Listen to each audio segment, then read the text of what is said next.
And welcome to Fantasy Baseball Camp episode 16. Episode 16 already, boys. Tonight at the camp, we've got Sir Wesley Hughes and Madam Thomas Lombard. How you guys doing tonight, Thomas? I'm doing good. Actually, we were just talking about Adam Sandler movies, and it's throwing a throwback. Man, that's one of the greatest actors of all time, at least my generation. I think women would disagree until the latest like murder mystery, just go with it type of movie. No, man, 51st Dates. Come on. Yeah, I mean that's a good one too. Big Daddy, Billy Madison, Happy Gilmore. Yeah, those three you just listed, Tommy, are more on the guy spectrum. movies, Wow. 51st Dates, Wedding Singer. Yeah. When we had Adam Sandler here at the arena at Amalie, that was one of the best shows I've ever been at. Mark went in Nashville recently and said he did like a singing guitar tribute to Chris Farley. That was awesome. He did the same thing here. It was pretty awesome. Anyways. Anyway, so this episode is a of Fantasy Baseball podcast. Fantasy Baseball Camp, episode 16, we are going to get into helping determining how we set our lineups. From guys who are mainstays, from guys you play matchups. We're going to get into all that, differences in pitchers and hitters and how you look at them. So Tommy, you want to give us a breakdown of maybe some categories you do for pitchers, of how you look at pitchers? Yeah. So, I mean, pitcher rankings probably go through like 1 through 150. There's a lot of names you can go through. But if you think about it, the average week you start across the league, a 12-team league, there's 60 pitchers who get started, assuming it's not a daily lineup league. That doesn't mean all 60 are must start in the top 60 ranking. Everybody has their own ranking. But for me, generally, I think right around like the top 50 are probably across the league staying in lineups at all times. You know, that includes guys at the top, but like, you know, your Coles, your Shanahans, your Striders, your Burns, your Alcantara's, those guys aren't going anywhere. Doesn't matter who they're facing, they're going to play. And it's once you get past, and everybody's subject to their own, you know, so maybe it's top 40, top 50, you start looking at it. Maybe it's a matchup play. Hey, they're playing Atlanta. I don't want to do this. They're playing Oakland. Of course they're in.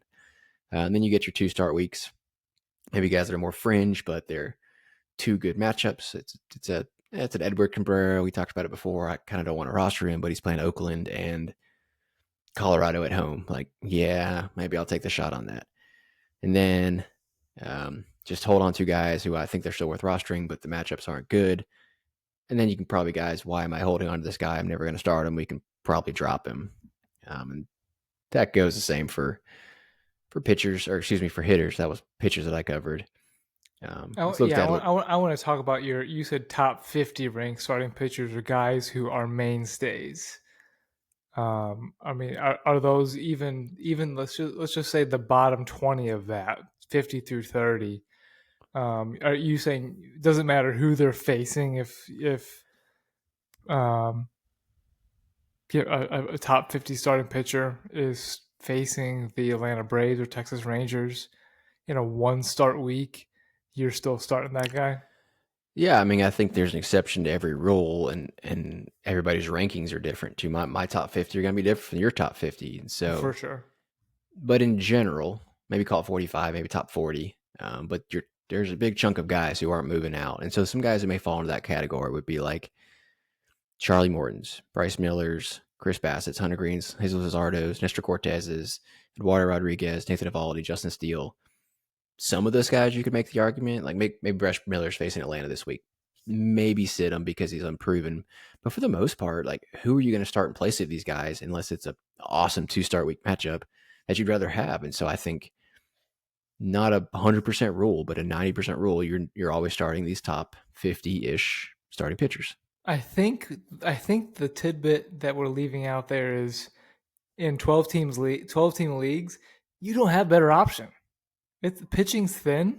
Yeah. And Jesus Luzardo is not a stud. He started the year strong, but he's not a stud. So even if he has a bad matchup where he might be facing Texas, who else are you going to start that you trust more to get 10 points? He's going to get Luzardo's going to get 10 points against Texas. Yeah, do you want one-start Luzardo against Texas or a two-start Hayden Wesneski against Tampa Bay and the Yankees? Like, I'm probably going to go Luzardo still. I'm going to give you the one exception to the rule. Burns, when's this episode going to come out? Wednesday next week? Yeah. So the one exception I have is Julio Urias for me, because last start gave up 6 earned runs. Obviously, everybody knows Urias, his talent. Like, when he's pitching well, top 20 starting pitcher, if not top 15. 600 runs in his last start, and his next start, which will be on 5/23 against the Braves. Phew. It's tough, right? It's a 1-start week. It's a great pitcher, right? But they're at Atlanta. Even more. That's one where, like, I'm probably going to sit him going into this next week, right? So that's the point where you're doing homework at night, trying to see if you can find a better matchup. So I think this goes way deeper for conversation than we're going to get today. But at what point, I don't know where Urias is ranked, maybe somewhere in the top 20, top 30 right now.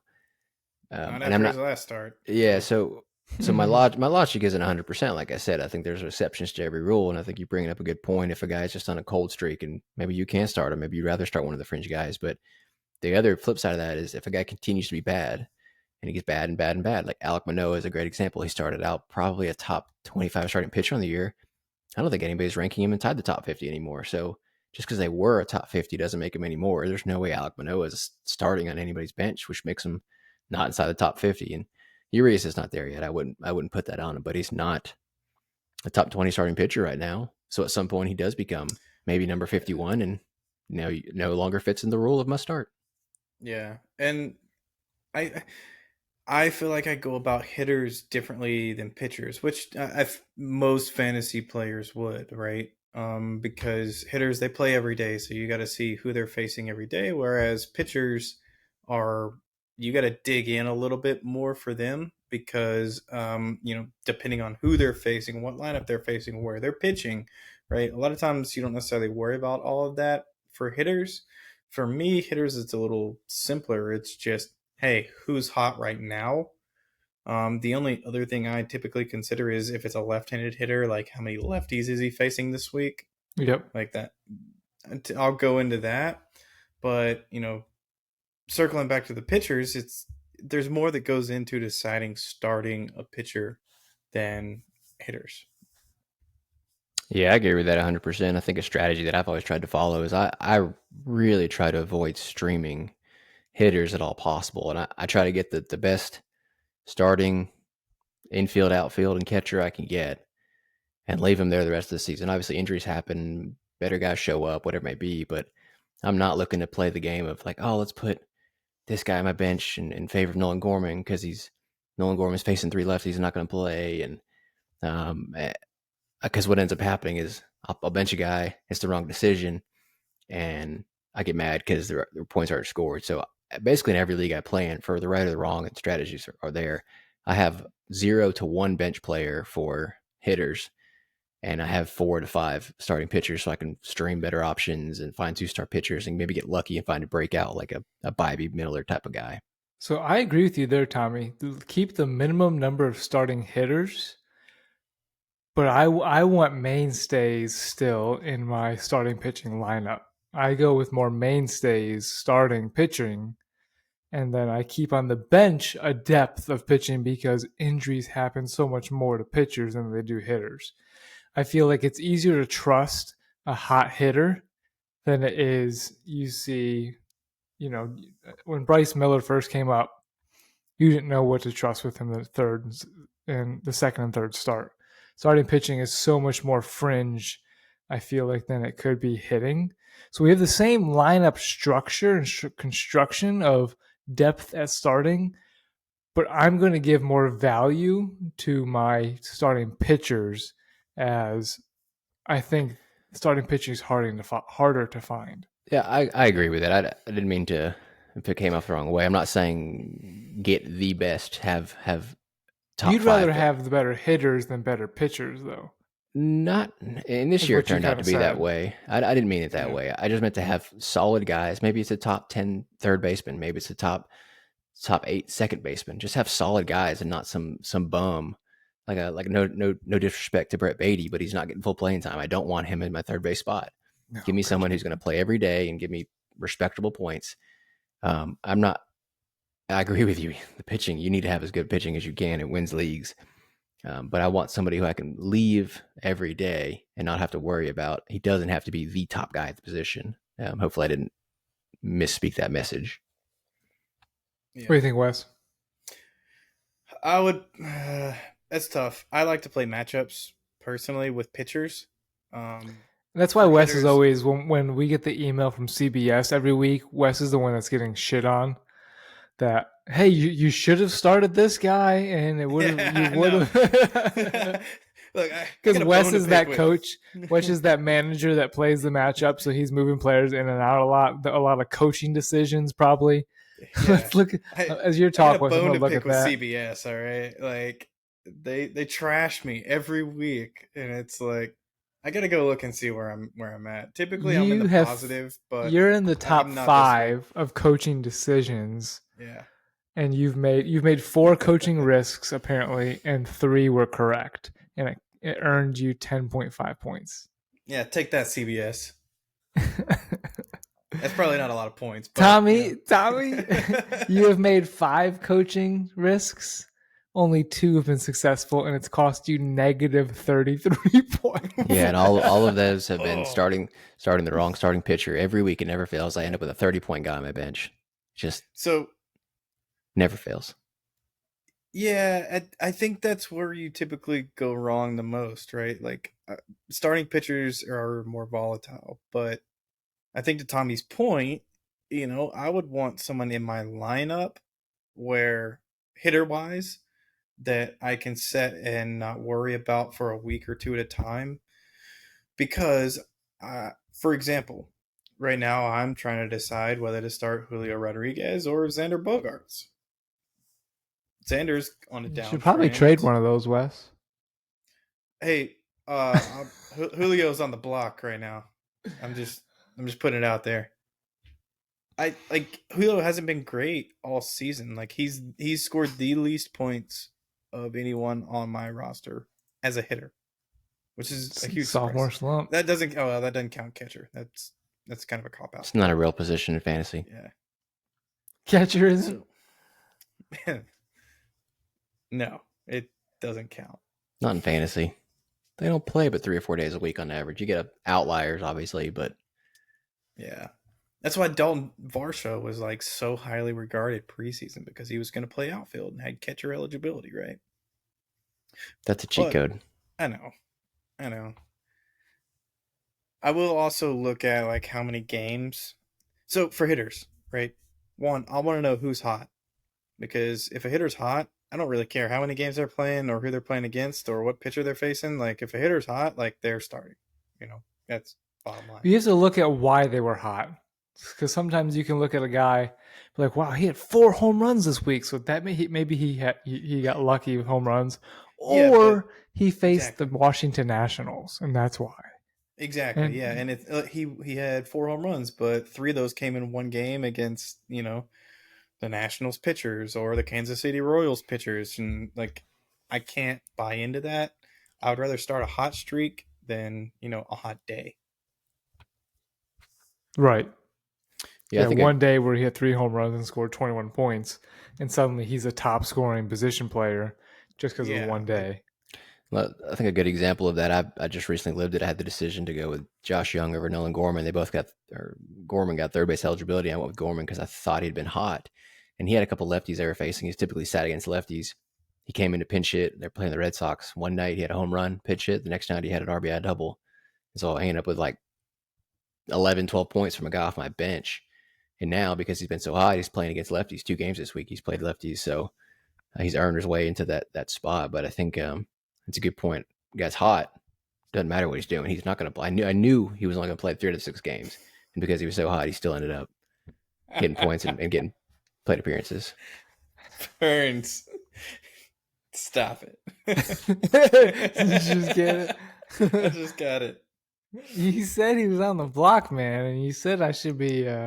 Julio Rodriguez for Alek Manoah. You know what? If anybody listens to this, I want you to comment your thoughts on Julio Rodriguez for Alek Manoah. What side would you rather be on? You can tweet at me. I'd rather have Julio, obviously. I mean, yeah, so there's no hesitation in that.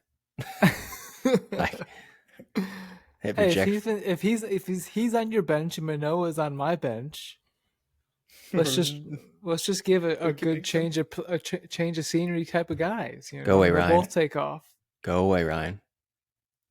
No. 15 trade offers. I have to offer 2 players, 2 of my crappy players, not just 1 for 1. So let's talk some more about when you can't start a guy, period.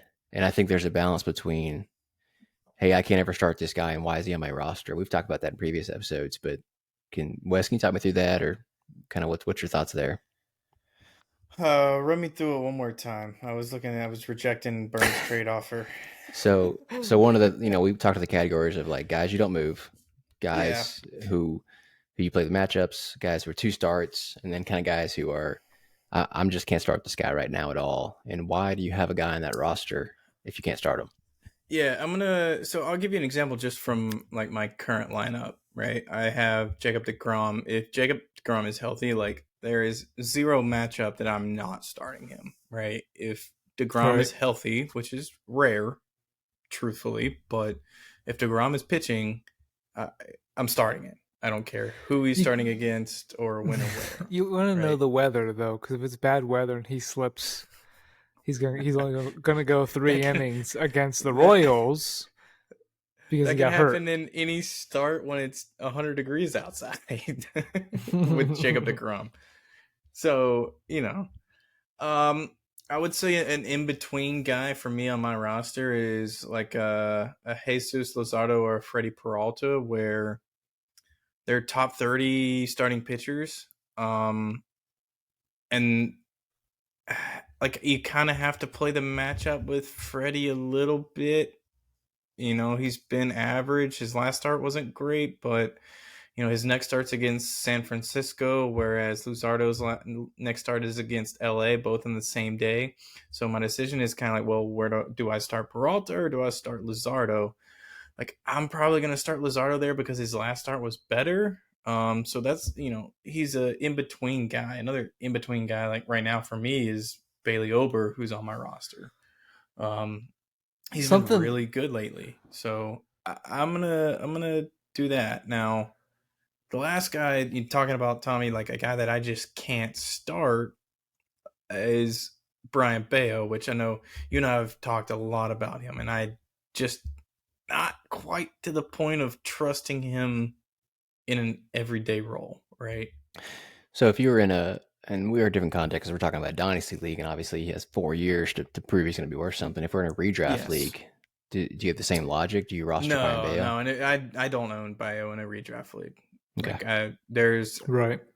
I think he has potential, but if I drop Bello in a redraft league, there's nobody that's going to pick him up. Like I feel confident that I could pick him up later on because nobody's going to pick him up. He'll still be available. Yeah, I think most contexts we should be conscious about drafting or doing this in a redraft league as most people are playing versus dynasty, and kind of specify that in the case of dynasty, I would do this though. And yeah, I think that's a good example that Brayan Bello probably wouldn't be on your roster if you couldn't start him right now in a redraft league. Yeah. Yeah, I mean, it's a great clarification because in our league, I would have him for 3 years, right? And let's say the next 3 starts, he goes out and gives up 2 earned runs total, like, and that's the guy that he could potentially be for the rest of the year. Like, yeah, I'm real interested in that. Yeah, I think I have another example that kind of talks about my own conundrum of guy I can't start, but he's on my roster still, and that's Graham Ashcraft. He was good for the first couple games of the year. The strikeout numbers decline. His hits starting to come up, and I've gone back and forth with the fence whether I can still roster him or not. I feel like there's still something there. There's some potential. I feel like if I drop him, he may get picked up, and I'd lose that. even in a redraft context. I don't think there's anybody better I can go pick up right now. So I think the only rationale to hold on to somebody is you think that they can turn this around. And there's more to them, even if you can't start them right now. He's got a 2-start week coming up, and I don't think I'm going to start him. And that was the same logic for dropping Edward Cabrera. I just think the floor is a little bit higher for Graham Ashcraft that he unlocks just something.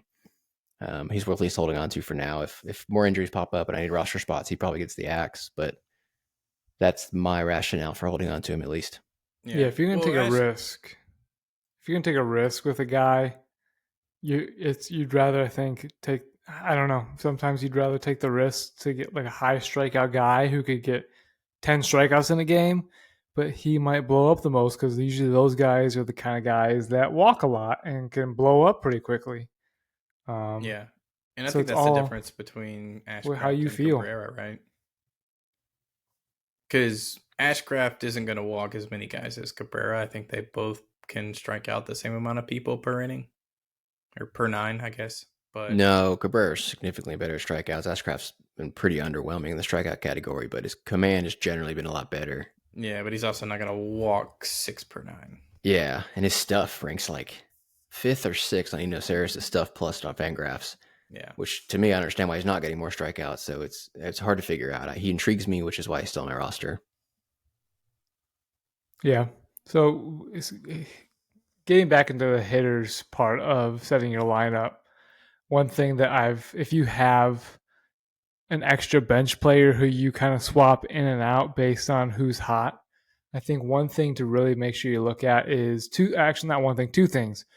If there is a guy who's only playing 5 games, that's something I consider dropping, because if he sits for one of those games, that's only 4 games. Mm-hmm. The second thing is matchups.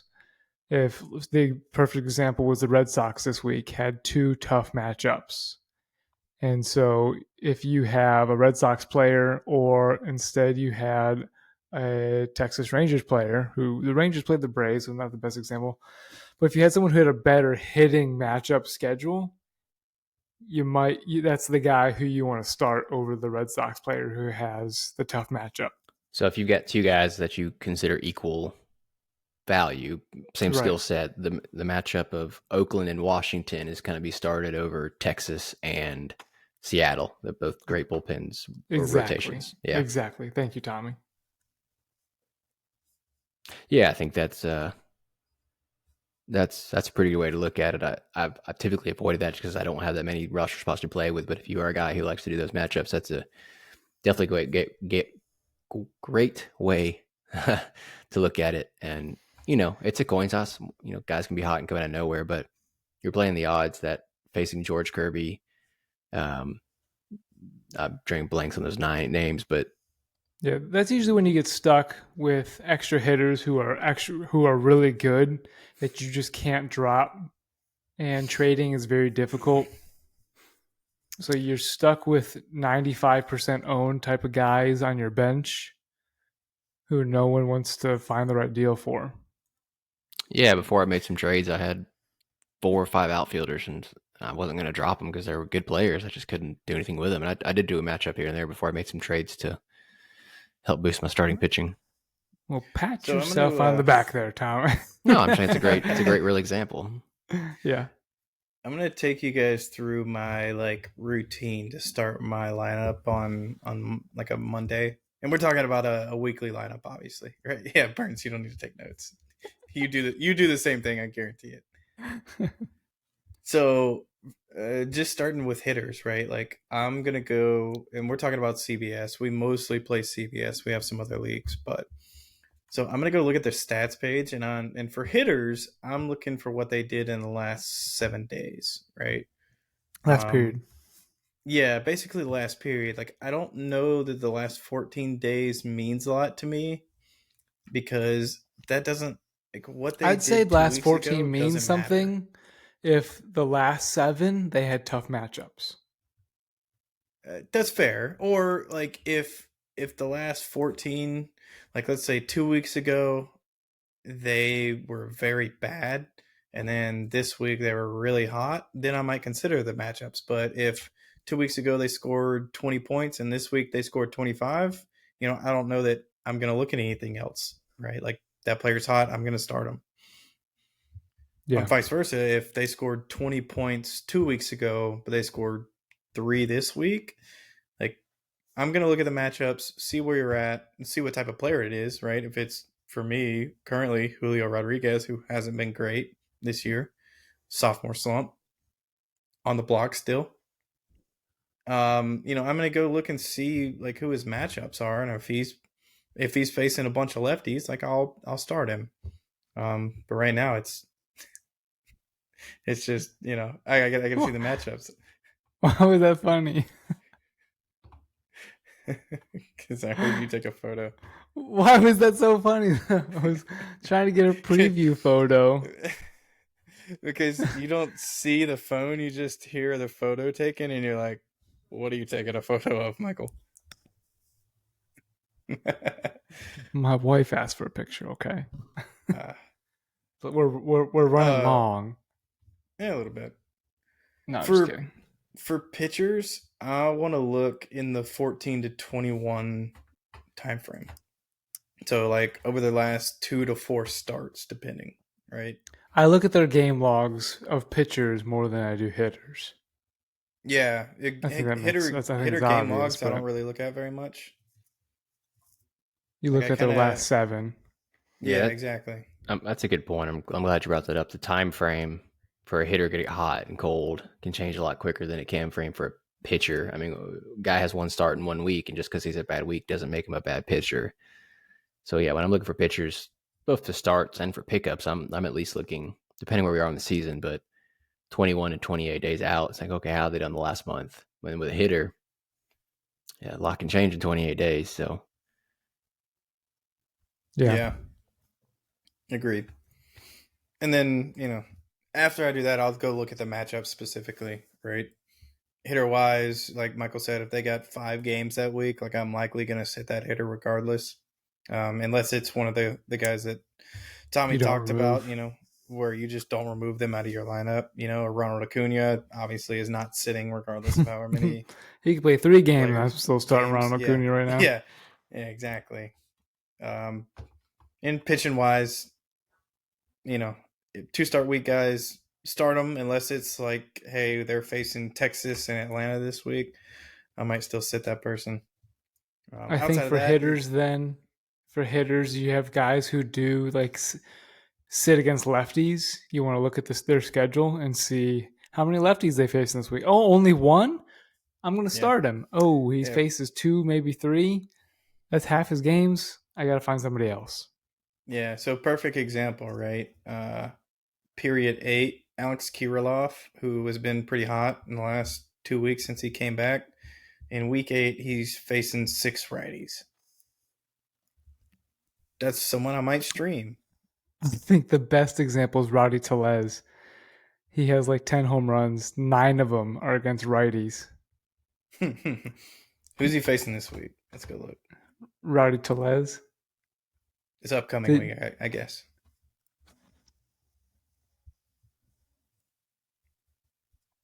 Rowdy Tellez. And I know by the time people listen to this episode, it'll be Wednesday of the numbers will change 8. A little bit, yeah. Yeah, it'll change, but I think the concept is still the same, right? If you got a lefty. Yeah, he literally has 9 home runs against righties, 1 against lefties. Next week, he faces Tampa Bay and Houston. The Mets are a prime example of that right now. This is as of 5/8 or May 18th, but Mark Vientos wasn't in the lineup today, and a lot of people on Twitter were complaining about it. And Buck Showalter, his response to, well, why is Vogelbach in and not Mark Vientos? And his response was, well, he's a pretty good option too, right? I mean, Vogelbach, like, no, he's not. He sucks. It should be Mark Vientos and Brett Beatty switching out DH and at third base for the rest of the season. Yeah. I gotta love the New York media though. Like, they call up Vientos, and then day 2 he gets asked about not starting Vientos. That was fun. I don't get that. If you have a guy who you think is a future position player, he should be being called up to play every day. If not, just keep him at AAA.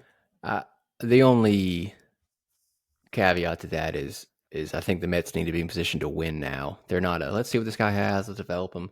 They spent $350 million on their payroll. They need to do everything they can to win. So if they think Vogelbach in that position is better than Vientos, then start him. But he's not.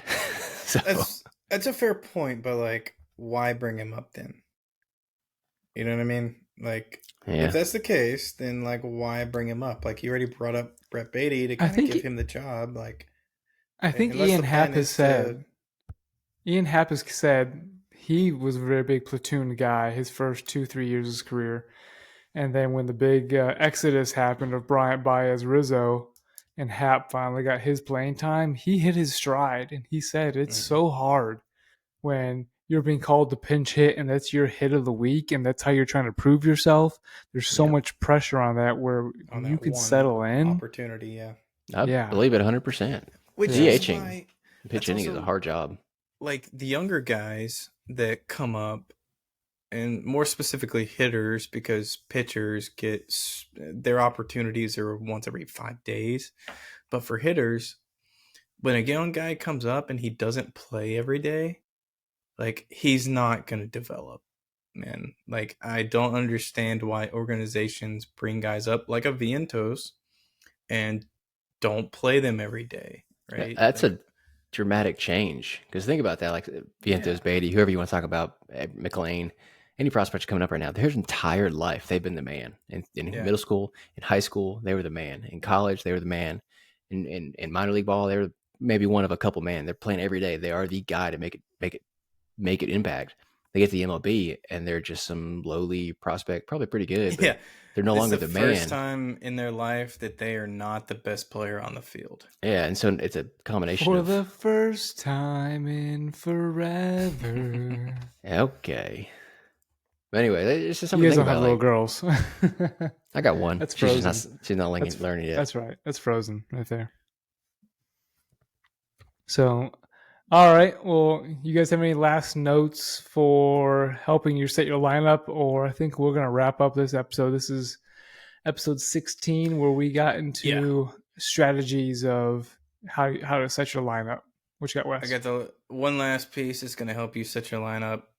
Rate us 5 stars. Leave us a review. It's really going to help the lineup setting. It's superstition, you know. Rate us 5 stars. You're going to start winning games. That's it right there. Don't step on the line. Don't not rate us. Because this won't air for 5 or 6 days, I'm going to go make a prediction. I can't believe the Yankees just lost 6 games in a row and are now in last place in the AL East. And now the Yankees are going to go on a crazy winning streak as Aaron Judge peaks at his first base coach a couple more times. But yeah, this has been episode 16. We got into, again, helping you how to set your lineup, pitchers and hitters, differentiating.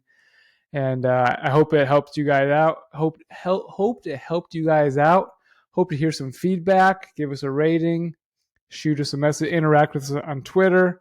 And we'll catch you guys up on the next episode. Thanks, guys.